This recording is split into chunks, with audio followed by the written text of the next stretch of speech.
So I've been fortunate to have a lot of very good teachers, blessed with people who have mentored me and taught me and coached me along the way in school, out of school, and so forth. But a couple people come to mind. One is Lawrence Cremin, who was on the faculty at Teachers College and who agreed to be my dissertation chair. But I first got to know him when I was a master's student.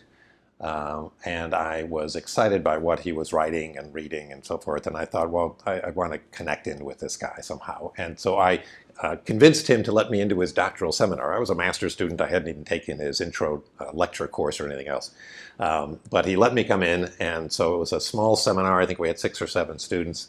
And each week you'd read a book or two and have a discussion. And I remember him seated in front. He had a long, thin table in front.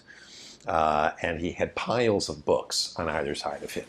And then he would start into the discussion about whatever the book was. And as soon as he started talking about that author, he started talking about another author, and he would point to the book on the stack over here, or he'd pull something off a stack over here and say, well, as so-and-so was saying back in 1957, and this and that.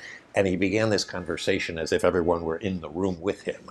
And it was that sense of a vital dialogue that he was inviting us into that I will always remember, and it still excites me about what it is that we do and what we hope for our students.